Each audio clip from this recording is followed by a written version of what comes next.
In this lecture, we will discuss natural selection.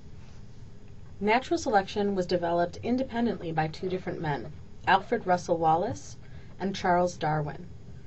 They both had very different lives. Charles Darwin was well educated, Wallace was not, and they both came up with the same idea and ended up presenting jointly at the Royal Scientific Society, although they published their own books.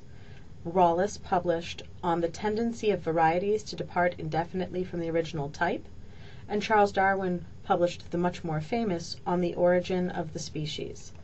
Darwin is often credited with natural selection, but truly they both came up with the idea, so it should be the Darwin-Wallace theory of evolution by natural selection. This is an interesting website to check out. Darwin was a very interesting man. He kept his secret of his theory for over 21 years for fear of being thrown out of the scientific community. But eventually he did publish his ideas. Now, as far as how he developed them, he joined a ship and traveled around the world. If you follow the red arrows, you'll see his outbound voyage from the British Islands around South America, and then follow the blue arrows to see his return experience. Probably one of the most memorable places he visited were the Galapagos Islands. These islands are filled with strange creatures, including marine iguanas like those pictured here. He started noticing things, like the fact that animals that live on islands often tend to look more like each other than they do of the ones who live on mainlands. Why would these patterns exist, he asked himself. Specifically, he looked at a bunch of different finches, and what he found was when he studied their physical appearance and looked at their diets, their beak size appeared to be related to their food source. For example, ground finches ate heavy foods like seeds and had big, thick beaks, whereas tree finches ate insects and had long, skinny beaks in order to get to those insects. He then started thinking, well, they all look so similar. What if they had a common ancestor, and through environmental changes on each of these different islands, developed these different traits? For example, if there were a drought on one island and all of the seeds died, the individuals who were well adapted to eating insects would survive better and perhaps pass those traits on, and now today they're the only ones we would see on that island. We can contrast Lamarck's idea of evolution, the theory of the inheritance of acquired characteristics, with the Darwin-Wallace view of evolution. Lamarck's idea is that originally giraffes had short-necked ancestors, and they kept reaching and reaching their necks into the trees until eventually their necks grew longer, and then their descendants had longer necks. Again, this is incorrect. Darwin, on the other hand, and Wallace proposed that an original group was full of variation in neck length. Some were shorter, some were longer. Over time, the ones with longer necks could get to the food better, so long necks were a favored characteristic. Over time, the long-necked individuals reproduced better because they could get to food better, so now, while we still see variation in the current population, it trends towards longer necks. As a reminder, our definition of evolution is a change in the genetic makeup of a population from one generation to the next. An important distinction I want to make is that natural selection is not evolution. It is one, but not the only, processes of evolution, one of the forces of evolution. So evolution is the change, natural selection is one of the ways that change occurs. Natural selection is really composed of 4 basic steps, or based on 4 basic assumptions. It's based on the idea that number 1, there is variation within all populations. Number 2, there is competition between individuals because resources are limited. Remember, this is based on Malthus's idea. Number 3 is that competition for resources leads to differential reproduction and differential mortality, meaning some individuals are better fit at surviving and some individuals are better fit at reproducing than others. We term this survival of the fit. And you can think of it as fit, not fittest, because you don't have to be the best, you just have to be good enough to make it. Things we don't often see in nature would be like this individual who has gotten stuck on a branch with his antlers. most likely because any individual who was either dumb enough or physically built in a way that this would happen frequently would not have survived long enough to create offspring that we would expect to see over time.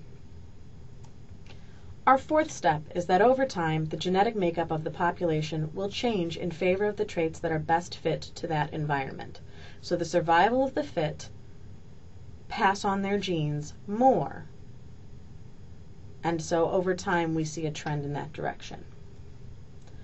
Now, there are some basic things that we see with selection. We see directional selection and stabilizing selection. Directional selection pushes the average phenotype. By the way, phenotype means physical characteristics, physical expression of the genetic characteristics.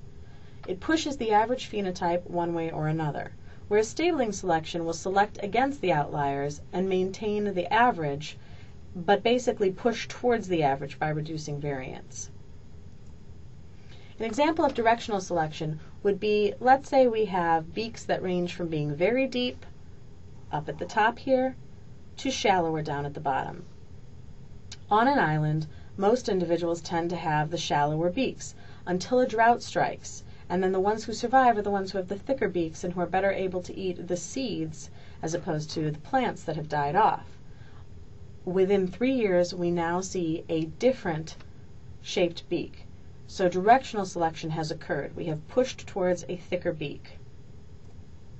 An example of stabilizing selection would be if we look at the birth weight of humans. Generally speaking, most babies are born between 2.5 and 10 pounds.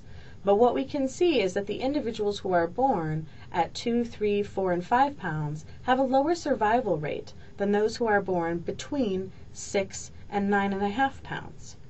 In addition, the ones who are born over 10 pounds tend to have a lower survival rate. So what we're seeing is the individuals in the middle, towards the average, tend to survive the best. This is an example of stabilizing selection. Often people ask, if evolution is true, why don't we see living stages of evolution today? Well, we in fact do see living stages of evolution today. We just don't see them as quickly in humans because they happen over long periods of time, and it's important to remember that. Here we have an example of differential mortality. Here's a great example of natural selection at work. Initially in England, we had these peppered moths, and you can see two different physical appearances. One that is this peppered appearance that camouflages well, and another that is a darker appearance that does not camouflage. Initially, the birds were eating the dark ones because they could see them. Well, the Industrial Revolution comes along and introduces a bunch of coal pollution into the air, which coats the trees, which turns them black. Now, all of a sudden, the peppered-looking moths are the ones that stand out, and they get eaten. And over time, we see that their population size drops, and there's more dark individuals. Then again, over time, as anti-pollution laws are passed and cleanup occurs, the trees go back to their natural color, and now we see the exact reverse occur, where the peppered moths become much more prevalent and the dark moths begin to disappear. In this case, the birds are the selective agents, and we can see a very clear example of differential mortality based on the environment as it changes. When we use the term adaptation, we're referring to an evolutionary shift in response to environmental change. Again, this happens at the population level. Individuals don't adapt, populations adapt. In this funny example, we can see when the monster came, Lola, like the peppered moth and the Arctic hare, remained motionless and undetected. Harold, of course, was immediately devoured. Not surprising since he didn't camouflage and blend in. In order to get a couple of terms out of the way that we're going to use, I'd like to explain reproductive success and a few other pieces of information. Reproductive success is the number of offspring an individual produces and rears to reproductive age. This is basically that individual's genetic contribution to the next generation. Now we can compare that reproductive success to others, and we get fitness, a measure of relative reproductive success of individuals. So you can compare by measuring one individual's input to the next generation up against another's and see who does better. Selective pressures are any forces in the environment that influence reproductive success in individuals. For example, in our peppered moth example, the birds were applying the selective pressure. And it's important to remember, again, that evolution and natural selection are not the same thing. Evolutionary change can occur through natural selection. But in order for that to happen, a trait must be inherited, meaning that it's genetic, in order to have importance in natural selection.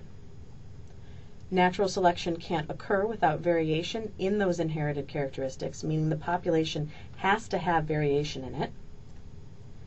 And we can use fitness as a relative measure that changes as the environment changes. And that's a key point. As the environment changes, reproductive success will change. We can summarize with these important statements. The unit of natural selection is the individual, meaning individuals are selected for or against. The unit of evolution is the population, meaning populations evolve. And the environment determines whether traits are advantageous, good, neutral, or deleterious, bad. Traits themselves are not really inherently good or bad. It's generally just the environment that determines whether they help or not.